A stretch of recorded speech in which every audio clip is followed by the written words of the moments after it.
Hello. మీరు రాము వాళ్ళ నాన్నగారేనా? అవునమ్మా. ఇక్కడ మీ అబ్బాయి జాయిన్ అయ్యేప్పటి నుంచి ఏవేవో వేషాలు వేస్తున్నారు. అవునా, ఏమైందమ్మా? తను చదువుకోవట్లేదు, మమ్మల్ని కూడా చదువుకోనివ్వట్లేదు.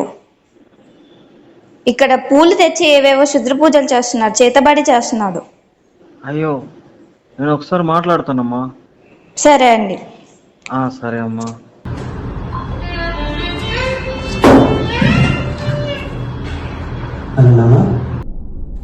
హలో రాము, ఎలా ఉన్నావురా?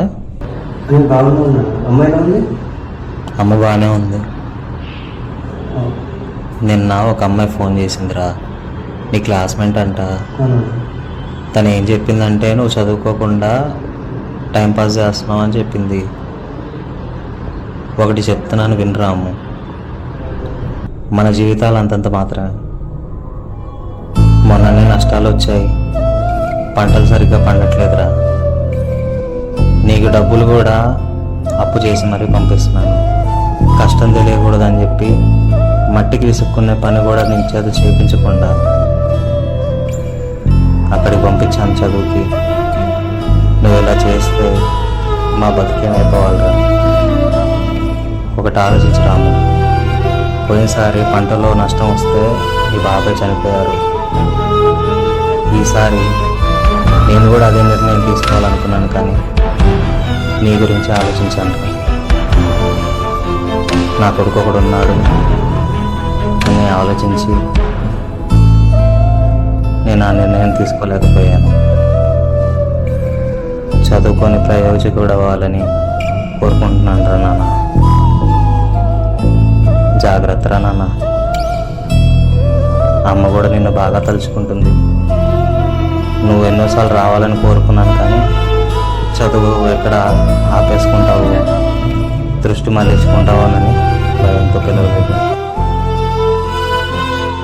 జాగ్రత్తగా చదువుకోరా, మన పేరు నిలబెట్టాలి.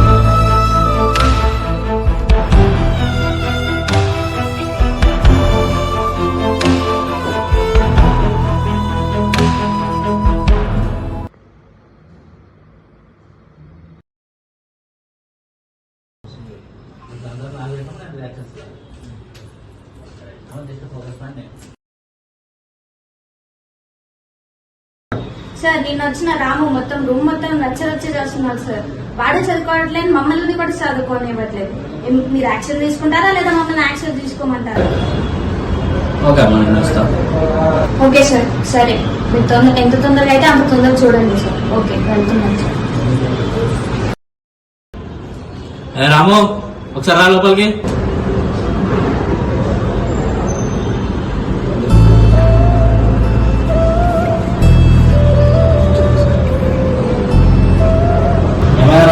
నువ్వు చేసే పనులు ఏమైనా కంప్లైంట్ వస్తున్నాయి, ఏం చేస్తున్నావు అసలు? అసలు జలపడానికి వచ్చావా లేకపోతే ఏం చేయడానికి వచ్చావు? ఏదో పూజలు చేస్తున్నావు అంట. ఈ విషయం నేను మేనేజ్మెంట్ తెలుసుకున్నాను, నేను ఎప్పుడు చేస్తాను.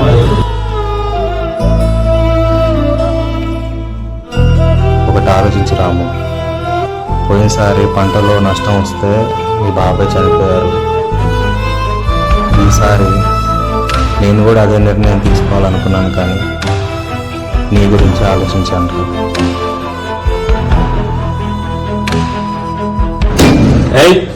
లోకంలో ఉన్నా అసలు